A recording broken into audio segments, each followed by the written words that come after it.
Good. Welcome into Press Box Live, the baseball chat every Monday, brought to you by, of course, our friends at the Costas Inn. Don't do it just yet, Ross, all right? Because we're also brought to you by the law offices of Byron Warnken, Warnken Law. If you've been injured in a crash around Baltimore, you want to play hardball and get someone who can get results. 443 results is the number, or go to Warnken, Warnken, warnkenlaw.com. We are here to talk baseball, and we're going to be doing that pretty much every Monday. When the Orioles are at home, and I'm planning to go to games on Mondays, it's a little tough to do them at 5 o'clock and then get down there by 6:30. So we're going a little bit earlier. But for those of you who are joining us sometime afterwards, we're here every Monday during the baseball season.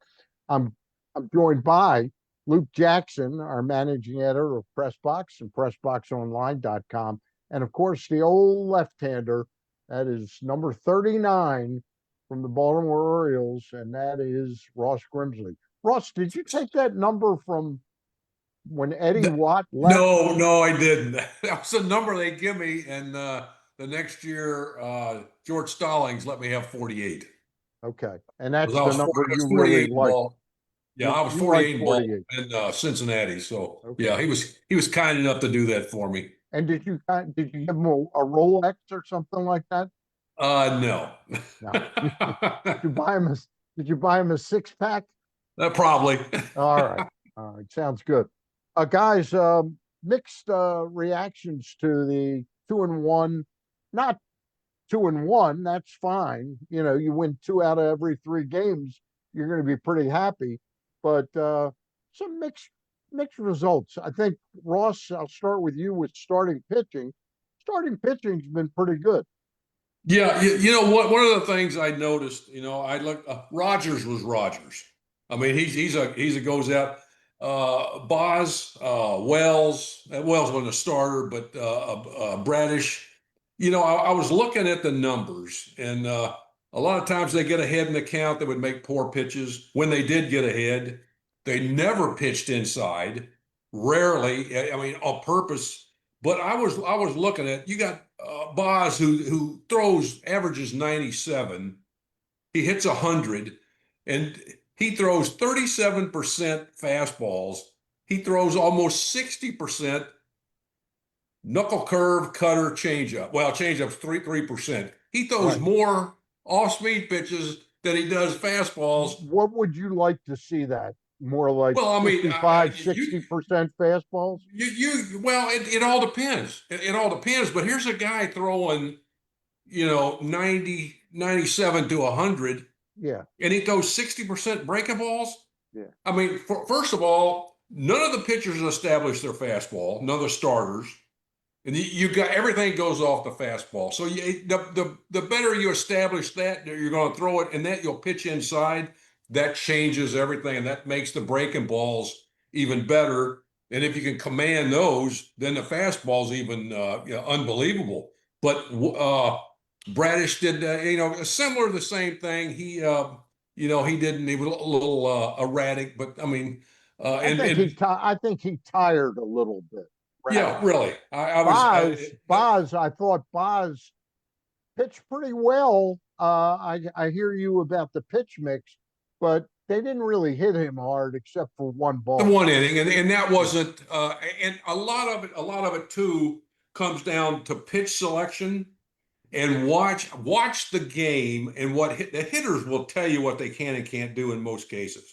Yeah. But you throw 2 fastballs by a guy, and then you try to throw a breaking ball or something, ridiculous. And I mean, that's the catching too, and probably the game plan. You just don't see it. Guys, make a hitter look foolish, and then they try to trick them. You don't have to do that. I mean, and that comes from watching the game. You can have all the analytical data you want, but you watch a game and you'll see that. And I think the pitching, and it's the pitchers now, they're working on their command, their arm strength, their consistent mechanics.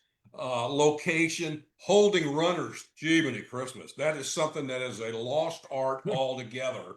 And then it makes your catcher I don't look know if it's a complete. lost art in MLB, but it sure seems like a lost art in Baltimore. Well, I mean, The all around. combination, the They don't combination have to of hold Rutschman, runners. the combination of Rutschman's arm and our pitchers like Dietrich Enns. Come on, Oh, you're a no, left-hander. exactly. Yeah, But you know what? It's early, like I said. The starters especially are gaining arm strength. Trying to get command in 3 games. I mean, let come me on. let me bring let me bring Luke into the Yeah. action here. Luke, agree with Mr. Grimsley? Yeah, I agreed with his assessment of Baz yesterday that he had a really good fastball that he wasn't throwing enough. That was my thought when I was watching him. It's heartening to know that Ross had the same thought as me. So shout out to Ross. You two guys are so cerebral. You Yeah. know, Oh Well, yeah. And, Oh yeah. but I'll tell you something else. Rogers is not a power guy. He throws almost 50% fastballs, mixing in the fastball and the sinker, and then he. And I tell you, the other thing is the velo spread. I mean, a lot of your pitchers they have about 6-7 miles an hour. Rogers, he has that 77-mile-an-hour breaking ball. You got to throw something. You got to either have tremendous control or the greatest off-speed pitch in the world to get by. Wells do nothing but fastballs and changeups. I mean, and 5 to 6 mile an hour difference. Boy, you better locate if that's the case, But let's that's talk another thing. let's talk about one pitcher out of the bullpen that makes very good use of his pitch selection. I think is Helsley. Hmm. When you throw 101.9 and then can throw an 89-mile-an-hour slider, the, Hmm. the hitter has no chance, does he? Luke, I mean, If I you think that either him or Rogers is the guy who's looked the best among the arms so far. I yeah, mean, I thought Nunez looked really good, and I thought Garcia looked really good, but Helsley might be at the top of that list. yeah. Uh, his velocity ticked down a touch with the Mets last year, but he's back to his peak Cardinals velocity. And he added a split, which is going to help him against left-handed hitters, and it makes him a little less predictable that he's not just fastball slider. He is stuff-wise, they've got to be He's thrilled with yeah, how he they got to was. be thrilled. Absolutely. Let me ask you one question, Ross. Yesterday, um, that's nice to have confidence in your other arms out there. But if I know I'm going to Helsley in the ninth inning with a 1-run lead, what was the score at the time when they brought in Cano? Was it a one It was run lead? 8 it was an 8-6 game Right. with the bases loaded and 2 down against Buxton. Are you bringing in Cano to pitch to Buxton? I know it worked out, but or are you trying to extend Helsley all of 4 batters instead of 3 batters? they might have to use him again tonight. Yeah, it might have to You try to stay away this early in the season. from You back to try to stay back. away from back to back if you possibly can. Again, it's But they early in were the going to season. use, but they were going to use him in the ninth. I got to get out of that jam in the top of the eighth. That's where the Uh, safe situation was. to Yeah, me, well, yeah. So And I'm more yeah, inclined. I'm more inclined to bring in Helsley to get Buxton and then go to Cano in the ninth with the 2-run but lead. I will say that I mean he's a veteran closer Yeah, who you probably would have had to prepare him before the game. That I might spring you in the eighth, and that situation kind of cropped up pretty yeah, fast. And yeah. but like you got to see what your other guys can do, and yeah, especially and now, like you and got to see what for they can whatever do. reason, like the 4 run, I don't want to say the 4 out save is dead, but it's kind of dead. Um, Well, you they've announced kind of that he's going to have the ninth inning only, right. but But I I was agree. kind I of totally agree with you that the I bottom of was the kind of eighth. shocked that Cano came in there in that I agree with situation. you that the top of the eighth, that was the safe situation. Yeah, That was the game. yeah. I don't think Buxton has a chance against Cano. Not with the Cano just singles has to he was throw. throwing yesterday. He just has to throw it over the plate to Yeah. him. He still took it to 3-2 with the bases loaded. I mean, Right. it wasn't Oh like yeah, it, yeah. Right. But I mean, it um, was a really crisp sinker, and I hope the sinker is that crisp in July. guys, And typically that's not the case for him. Yeah. this is not just an Oriole thing. And I know Ross, you're not watching every game that you can possibly watch, but are you guys okay with what ABS looks like? Um, Lance Diaz apparently has had some real problems so Yeah, far, that was hasn't he? the Cincinnati and Boston game. Uh, we had Or seen it a wasn't little he bit. in Baltimore yesterday? No, no. Oh, I was might be thinking of somebody else. But anyway, Okay. yeah, there was an umpire in the Cincinnati Boston Saturday game, I believe, that was really having some Six struggles. misses, right? Yeah, yeah. And so Well, the I'm misses. curious. I'm curious to hear what Ross has to say and what he would have thought as a pitcher. For me, we had seen it a little bit in the minors. We had seen it a little bit in spring training, but those are obviously low voltage environments. And you saw some high voltage moments with ABS in Sunday's game with Yeah, I the mean, Ross, if you got six that you get wrong, shouldn't there be like a thing that the next time you're behind home plate, the teams get more challenges or something like that? Did you Why? see did you see some of the pitches that were off the plate? No, I haven't seen A it yet. quarter of an inch. Right. Now, if everybody's going to start screaming that the umpire's crappy, Right. they're this far. I mean, the guy ought to be out for taking the pitch. You can't in a two strike situation. You can't take that. Not a quarter of it. That I saw more. I hadn't seen something missed by. I haven't seen a pitch yet. Not that missed by 6 inches or two, Ross, even that now, far. but nowadays with video, and this is an unintended consequence of video, you have the play on a stolen base where the guy is clearly safe and then his toe comes off. That's just like missing by an inch. I Yeah, mean, yeah, no. Well, I they're mean, trying to get that right. but Why you isn't the can't. strike You zone can't. more important? But you can't say the umpire is awful. This guy missed six pitches, six balls or strikes or whatever, and five of them were by maybe an eighth of an inch.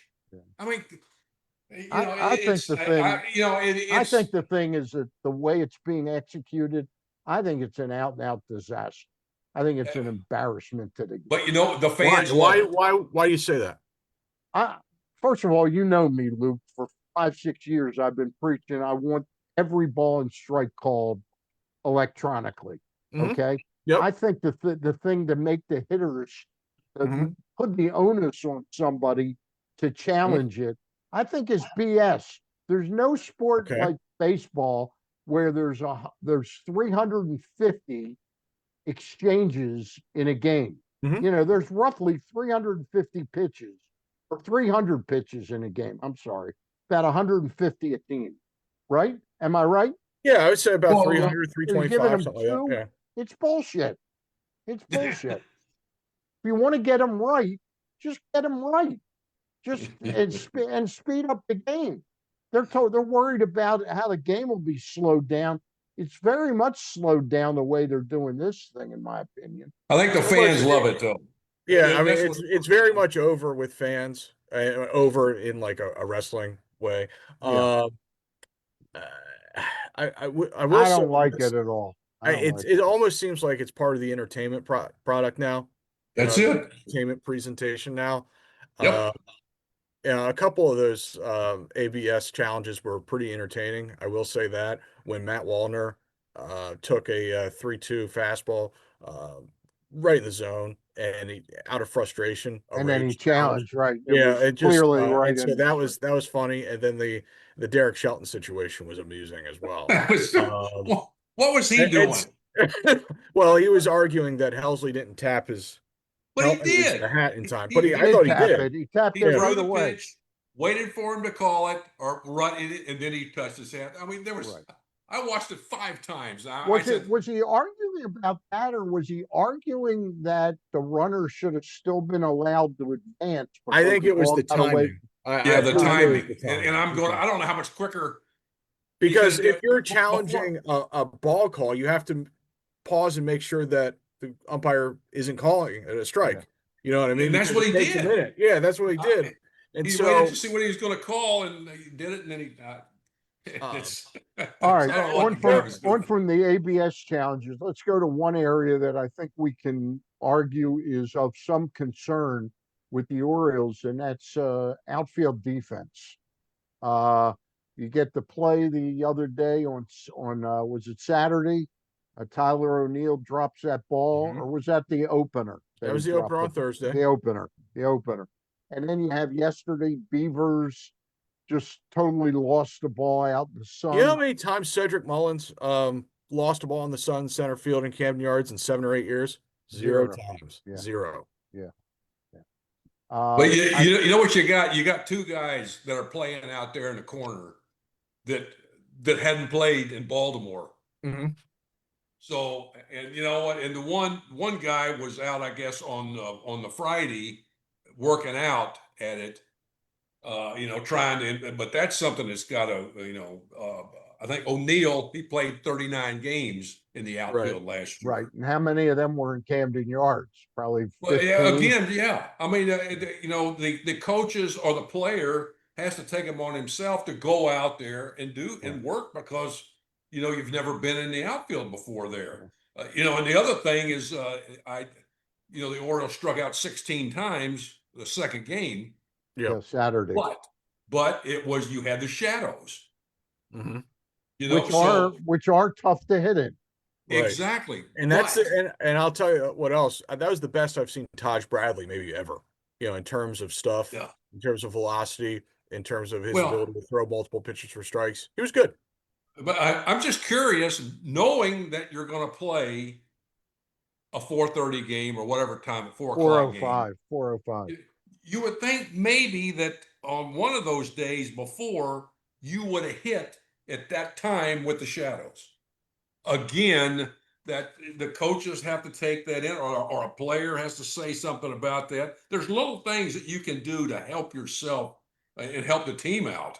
Right. And I don't know if that is done That was one Buck any or Showalter as thing. much. That was one Buck Showalter thing that he said that games should never be played at that 4 o'clock hour into It's- 5 o'clock because of the shadows. Yeah, well, I mean, He says that hitters just can't see. it's And very hard, very hard, very hard. unfortunately, I mean, that's when a lot of important playoff games are shown. Exactly. And sometimes No with question. those games, you'll get lucky with it being a cloudy day. But Yeah. Now they Saturday, it was not a do cloudy. turn the lights on quite a bit in those 4 o'clock games. Does that help at all, Ross? It couldn't hurt, Yeah. but you got the shadow. I mean, you're going to have the shadows What if regardless. they give hitters now like a flashlight on their helmet, and it's brought to you by, AC Delco battery. Yeah, really. Guys, Don't give them any ideas. They'll all right. pull stuff out and try it. All right. What if we thought of Kobe Mayo at third base? He had a nice day for himself on Thursday, the opener. Yeah. Turned a couple of double plays. Hasn't gotten a ton of chances, Yeah. but he looks a little more Calm. a little more calm and athletic at third base with the setup that Miguel Cairo has given him. So, Right. and I assume that's been Miguel Cairo's project since the moment they showed up for spring training. Was that I'm sure he's been working with Kobe Mayo quite a bit every day. So. Let's take a time out, and we'll tell you again, we're brought to you by the law offices of the Warnken Law Offices, 443 results if you've been injured in an accident around Baltimore. And we'll be talking about them all season long. We're also sponsoring my power rankings, which are out today at PressBoxOnline.com. Short and sweet, Luke, the way you must like them. Oh, yeah. Oh, yeah. Okay. That was a All quick and easy edit. All right. They'll be a little harder starting next week. Hate to All hear right. that. Okay. Yeah, I'm sorry. But we're brought to you by up a little bit. There we go. Talk, There we Ross, so go. that people can see it. Talk, Ross. That's Costas right here. Costas in established. Luke, we need some thumbs up. Thumbs. My thumbs are up. All Sorry. right, all 6 thumbs are up for the Costas in. They've been bringing us these Zooms for the last 3 seasons. and they will be here all season long with us. We thank them. Two great locations now. Again, the classic location, the original location, 4100 North Point Boulevard. That's where you got to go if you want steamed crabs. 410-477-1975 to check out availability, sizes, price point, so you're not disappointed or surprised by anything. I'm sure believe it or not, the war is probably impacting the prices on those because they got to ship them, either fly them in or ship them in, and prices are just astronomical these days on everything. But the Costas Inn, that's not the only thing you can eat there. They got a great menu uh, at both locations. In the Timonium location, above, right next to the grandstand, at the Timonium Racecourse, right next to the OTB. You got the same great menu there, minus the crabs. Both places are open for lunch and dinner. Please try the Costas Inn for the first time if you never have. Tell them the boys. I'll give them 6 thumbs up. All right. Thumbs up. All right. Back to talking a little Oriole baseball, guys. The one area that I think we had some concerns this season, especially when Andrew Kittredge went down, and also during the off season. I know Luke and I talked a lot. We kept waiting for them to get a third left-hander, and as it worked out, Grant Wolfram's been pitching pretty well in spring training and so far in the regular season, but there is no third left-hander now because Keegan Aiken's hurt. So they've got Dietrich Enns and Grant Wolfram, and Geraldo made the team and looked good on, was it opening day he That was pitched? Saturday. I think Saturday, and then he pitched. came in yesterday Yeah, and immediately gave up a home run and then couldn't locate home plate. right. Your thoughts? Oh, my thoughts. Yeah. Well, I think by That's not design, good. I think by design, of their 8 relievers right now, 5 are optionable. So 5 can be easily sent down, don't have to go through waivers or anything like that. Right. And so they'll be riding the shuttle. Um, Kittredge, his But re is there stuff down and below that's as good or better than what they have up here? well, I was going to get to that. Go ahead. Kittredge, his rehab starts on Wednesday, and so I don't know if it's a situation where he's like restarting spring training. I can't imagine he'll need more than 7 to 10 days, honestly. I think he'll get a few outings in at Norfolk, and then he'll see where how he feels at that point, and then he'll replace one of those guys. I don't Yeah. know who Did he'll he pick. That did will he be pitch that'll be any? Did he Geraldo. pitch any in spring training? Yes, he He did. did He pitch pitched. it, I I think he think, pitched one once. time. Once, yeah. I think he pitched once and his velo was down, and so maybe he is sort of starting over. I don't know. Yeah. And then, yeah, in terms, and the one thing I wanted to bring up today is that, to your point, Stan, Yeah. and perhaps they could have tried this in spring training.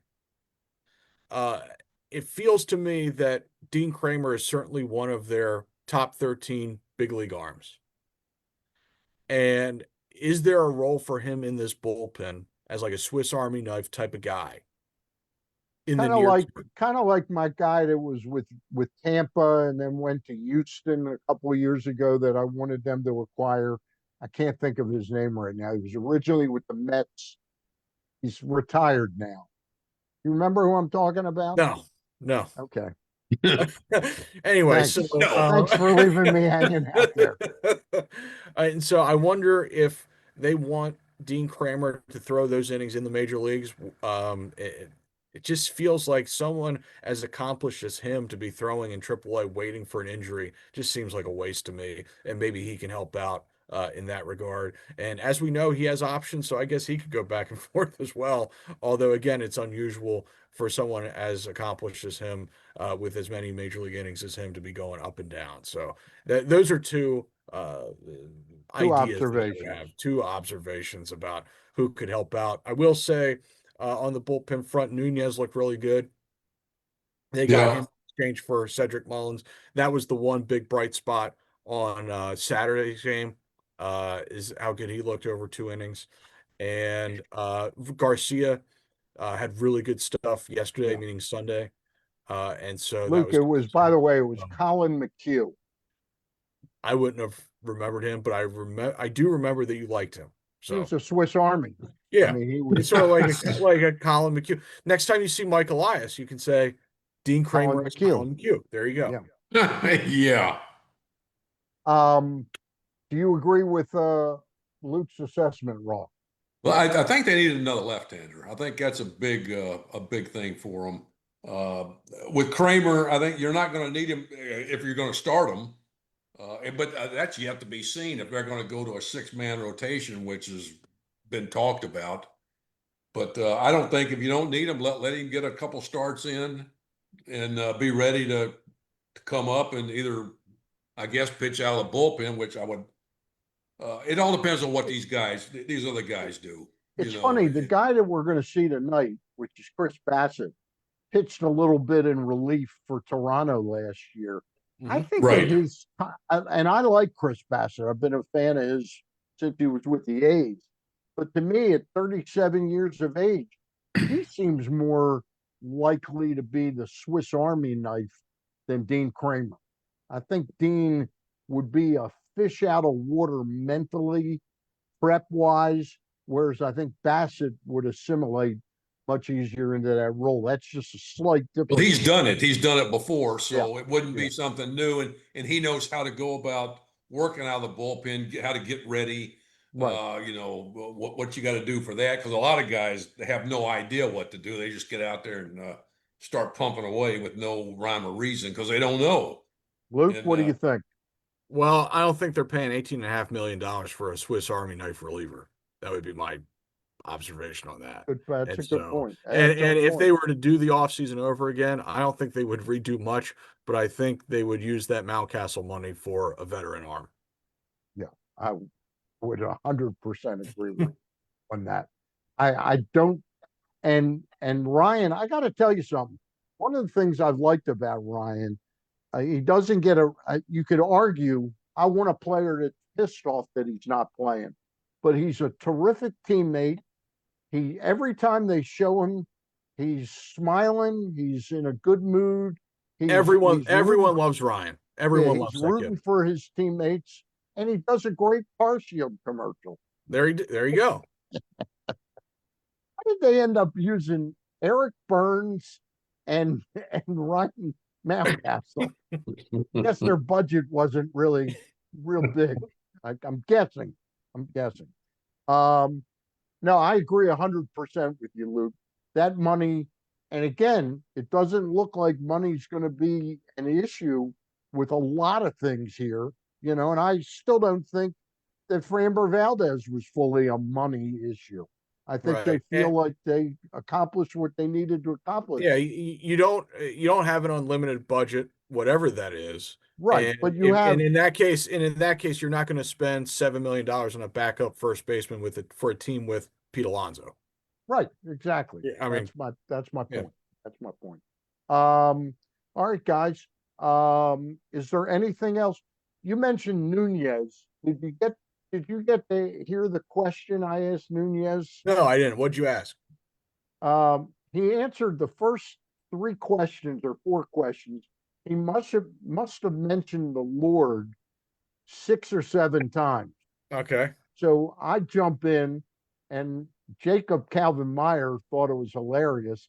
I said, Anthony, I said, I can tell by your answers that you have a lot of trust in the Lord, but did you trust Adley to call the pitches? And he sort of said, yeah, I did. Oh, I was very impressed with his composure and how he acted. And sometimes you get lucky. I mean, the yep. design of trading Mullins and getting arms was clear in that deal. Right. This is a guy that they earmarked, and it's amazing that they picked him out. I don't think anybody had him on their guest Right. card I to think make uh, the I think he team. was made available by the Mets because I believe the Mets would have had to put him on the 40-man to protect him from the Rule 5 draft. Yep. And obviously they weren't prepared to do that. So they let the Orioles do that, and the Orioles are glad they did. Yeah. Yeah. I think they may have got themselves a little bit of fine there. So tonight, Didn't the Orioles just get a left-handed pitcher from yeah, somebody? we got a guy named Oh, Jadian Sandrich from the Oh, he's a Angels. local. He's a local. From the kid. Angels, yeah. He's from Hagerstown. He's Yeah. from Hagerstown. He pitched for the Yankees very briefly. I think he was brought up by the Angels in the Angels organization. He looks like, to me, a real depth piece. It doesn't look like I believe he has at least one option remaining. So he I think definitely has an yeah. option. Where did they send him? He's Norfolk. at Norfolk. Yeah. Norfolk. He's at So Norfolk. he is a potential. Yeah. He's a potential Yeah, they they can could- work with him. I'm sure Mr. Herman is going to be working with him in the minor leagues. And then they also picked up an outfielder. Again, Luke, I think you'd agree that this is like Jackenzie Noel. This is probably a familiar face Yeah. for manager Craig Alvarez, Jonathan Rodriguez from the Yep. Guardians organization. They picked him up for a little outfield depth with Heston Kjerstad in. Yes. Yes. And they've got Big Christmas playing first base at Norfolk, I believe. All right. So He's ready to take over that Mountcastle role. there you go. There you go. There you go. All right.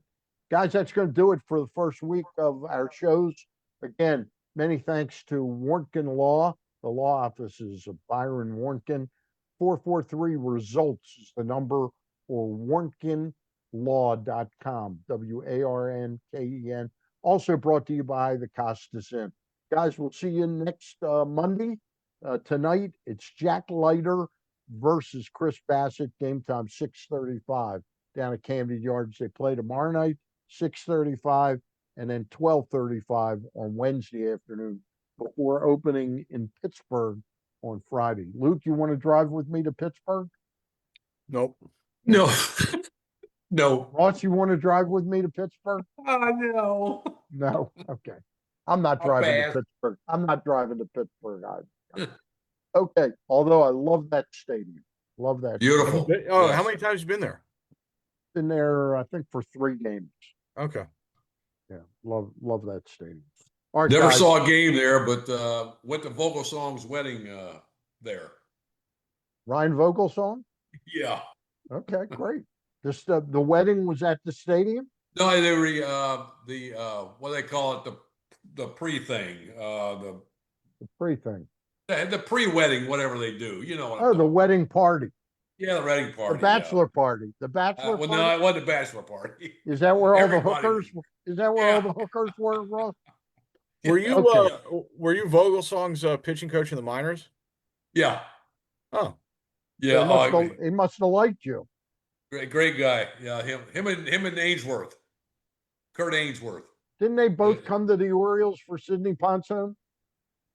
Vogelsong didn't. Ainsworth did, though. Kurt Ainsworth did, yeah. speaking of the Oh. Giants, tough weekend for them. Yeah, well, I think the manager sued Major League Baseball, didn't he? What? Look, check that out for me, will you? What? Okay. I saw Tony something that, Vitello suing Major League Baseball? or I read it somewhere, and you can't believe what you read, but Don't believe That it. was absolutely an AI Facebook thing that you got duped by. All right. He was Ross, Ross, let us see that T-shirt again, Ross. Let us see that T-shirt. All And right. talk, Ross, so that you'll. There we You go. got it. All right, guys. Enjoy the rest of your night. Go O's. Talk to you later. Bye.